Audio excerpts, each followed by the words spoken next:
Okay, we are back for part 3. Before we begin, I am wearing the pink. Reason behind the beauty earrings. There is beauty and a reason or a cross behind each flower. Anytime someone comments on your ears or earrings, you are supposed to share with them the reason behind the beauty in your life, which is Jesus.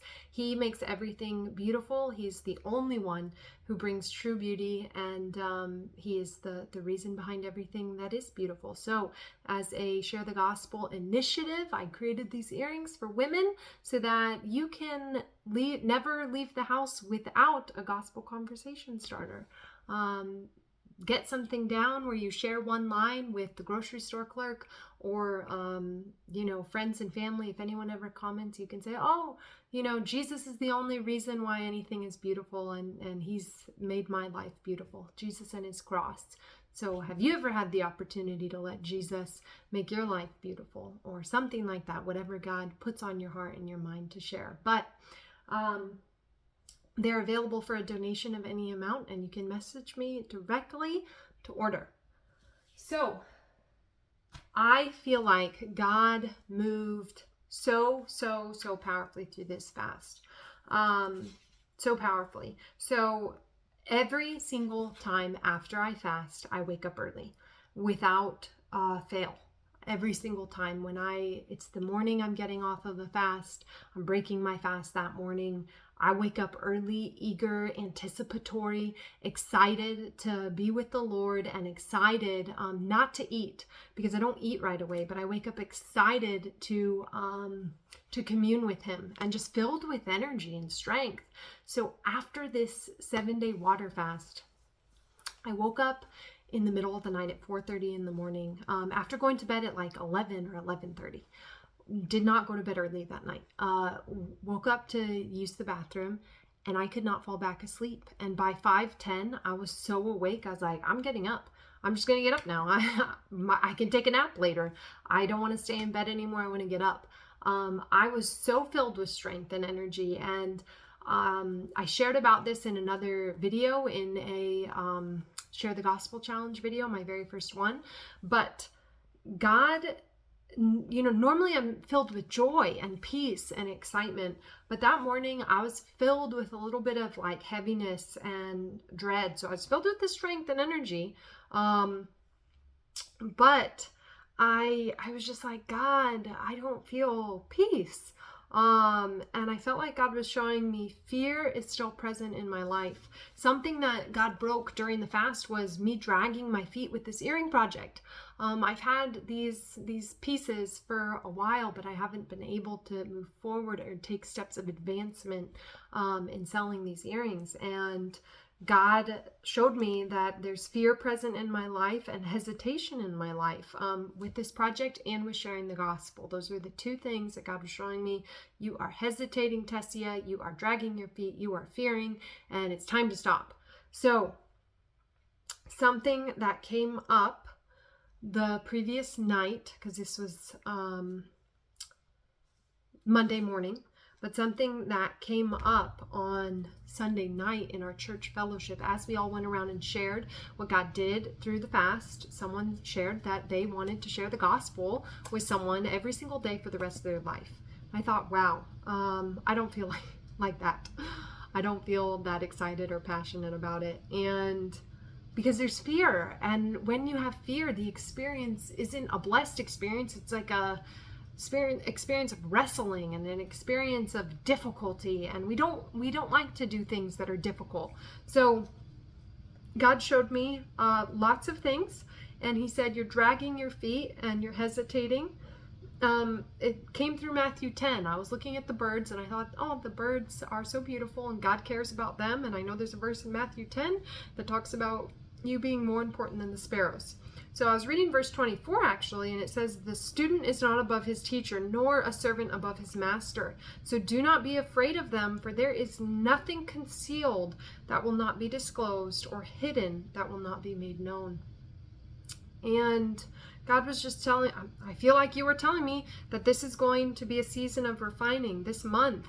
I am embarking on a Share the Gospel challenge with one person every day.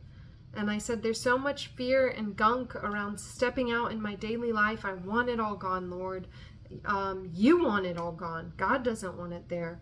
And so I realized I am not above my master. Jesus, anytime he went somewhere, he shared the truth. He said, I got to go to the next town to share with them the message of the kingdom of God. I can't stay here with you. He told people that. So everywhere he went, he had a purpose, and he wasn't afraid to share the truth at all.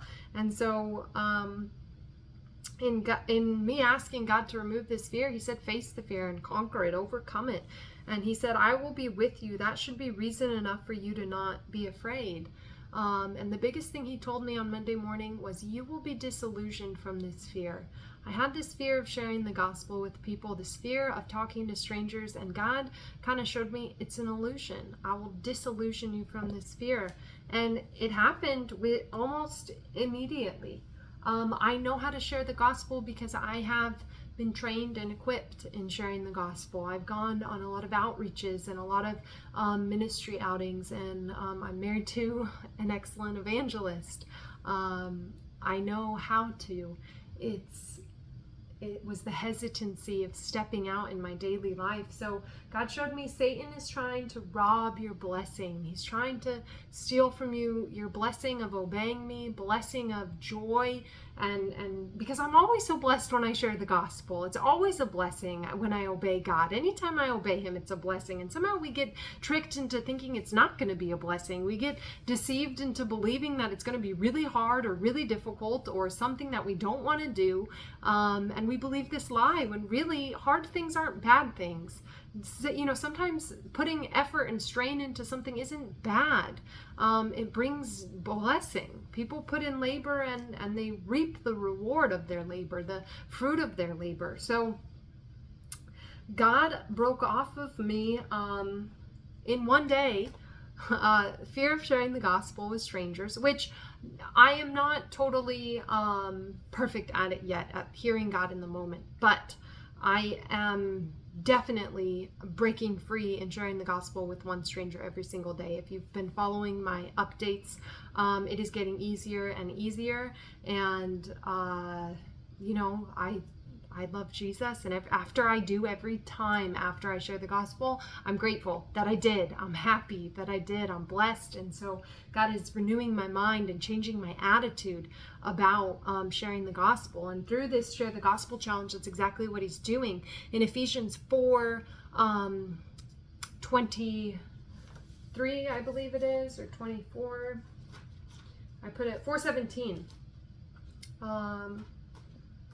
Nope, that wasn't it. 4:23. Be made new in the attitude of your minds, or to be constantly renewed in the spirit of your mind, having a fresh mental and spiritual attitude. That's the Amplified. God wants to give us a new attitude about things, because when we have a new attitude, our experience changes. And when our experience changes, we live a life of joy and peace and freedom. God showed me this thing once, that it was perspective, attitude, emotions, experience. So what your perspective is, where you're looking, what you're seeing, what you're perceiving, how you approach a situation will change your attitude about that situation. So if I dread sharing the gospel, my attitude towards it is going to be a negative one. But if I am excited about it, and I know God's going to work and move and use me, and put faith into every single encounter that God is going to move in that person's life, then my attitude will be one that is blessed. If I thank God for the opportunity to be used by him, my attitude will be one that is blessed, which my attitude then changes my emotions, and my emotions get involved in the whole thing, and they produce joy and peace and excitement. And when my emotions change, my whole experience changes. My experience of the whole thing changes from one that is negative and dreadful to joyful and exciting. So God has been speaking to me about attitude, and my attitude about sharing the gospel and what I am perceiving. The next big thing that God did through this fast was waking up early. I have gotten up between 6 and 6:30 for the last 8 days now. except the first day was 4:30. So that was supernatural, and I had energy all day. I was awake the whole day, didn't need to nap, did everything. I was up all the way, I think, until 10 p.m. actually. So it was supernatural. It was a supernatural strength, and God was showing me, I can give you strength, I can give you courage, I can give you confidence. But I want to share one of the biggest revelations that God gave me, and I think it's really, really important, and I just understood it in a new way that I hadn't understood it before. So I was writing down themes from the fast, or things that God had showed me or revealed to me. And breaking this fast, I haven't done a 7-day water fast. This is the second one I've ever done. The first one I did, I was desperate for freedom from all the food stuff and that bondage. And this one was just because I felt like God was calling me to do it, and to kind of bring greater breakthrough in our lives and ministry. And I was praying for conviction, and God convicted me. So I participated in that conviction. But I was writing down revelations, and after getting off this fast, it was harder to eat. My body struggled with readjusting to eat. Food tasted not good to me. Water didn't taste good to me. My body was having a real difficult time eating again, which isn't normal for me. Normally I break a fast and I can eat. It's great. But this time it was hard. And so my mind, I realized, has an appetite. My mind would suggest things to my body, and my body would say, no, don't eat that. And I thought, oh, that's interesting. My mind has a separate appetite from my body. And because I always thought my body was suggesting things to my mind, but my mind was suggesting things to my body. And on the fast, I started talking to my body. I started saying, body, you submit to me. You are not my master. I am your master. And that actually helped. I commanded authority over my body. But I wrote, my mind has an appetite. This appetite is separate from my body. How much of my life is dictated by my mind without me realizing it? Quote, I can't. Quote, I'm too tired. Quote, I don't want to. Quote, I don't have time. How much is a trigger in my mind that the rest of my being agrees with once the idea is proposed? How much of my life is dictated by false ideas presented to my mind? Thought of Proverbs 3:5, trust in the Lord with all your heart and lean not on your own understanding.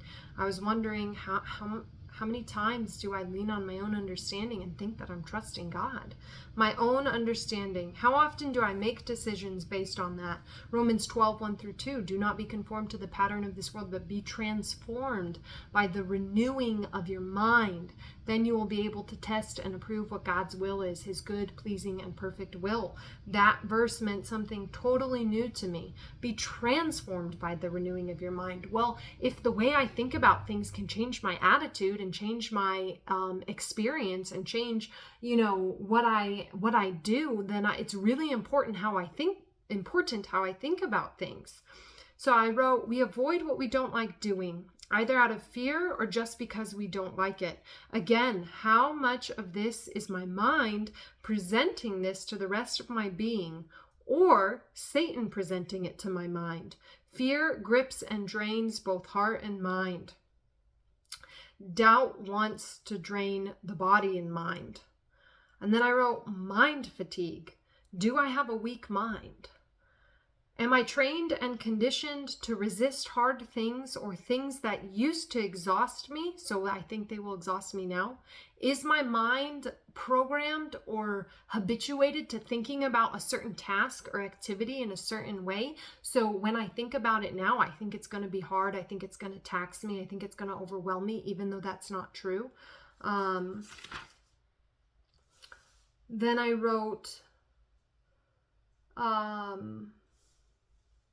2 Corinthians 4. Oh, I said my mind makes a calculation and says it isn't worth the return. So there's things that we do or don't do. We avoid doing them because we make a calculation, and in the past that has not given us a return. We don't like the outcome of what that was. So we make a calculation and say it's not worth it, when really that may not be at all what God is saying. Maybe in the past we did it in our own strength. Maybe in the past we did it apart from God. And our mind makes a calculation and says, that's too hard, that's too difficult, that's too painful.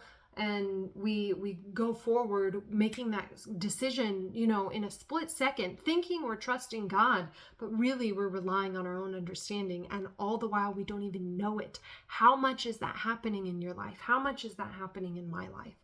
I thought of 2 Corinthians 10:5.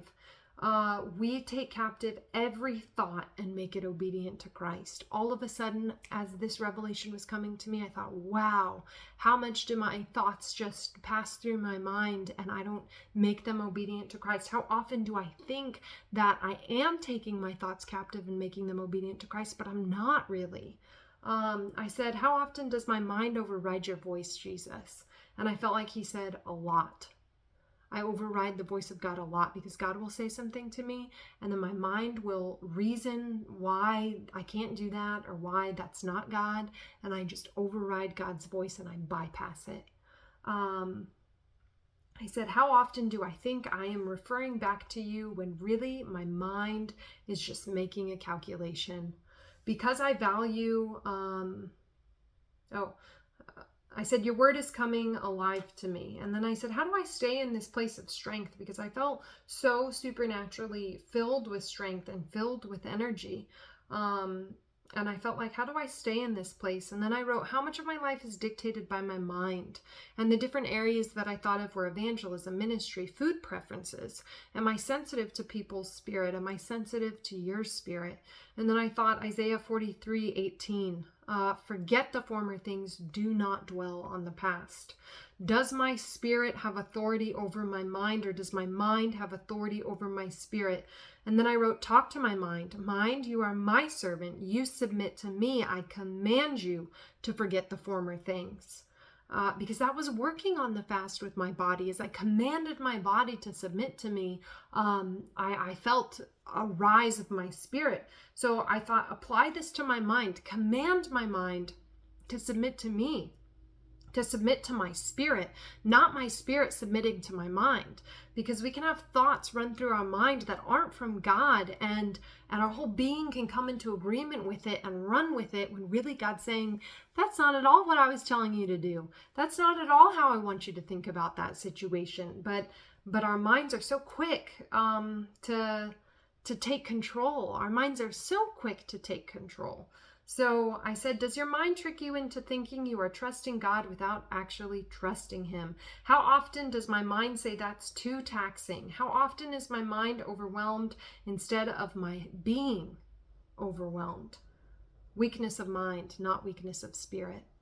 So I felt like that was a really powerful revelation that God gave me through the fast and after the fast. And I've just been reaping the benefits of this fast, because post-fast is when I began the Share the Gospel with One Person Every Day challenge. Post-fast, I've been waking up early. Post-fast, the earring project, Share the Gospel earrings are reason behind the beauty. That's what they are, the reason behind the beauty earrings. Moving forward, there's progress, there's breakthrough, there's freedom in my life. So I would hope that all of this blesses you. I pray that you in your life have authority over your mind, and God translates everything that I shared into you. So I pray that you all have a blessed and a beautiful day, a day filled with God's beauty, and I will see you next time. Bye.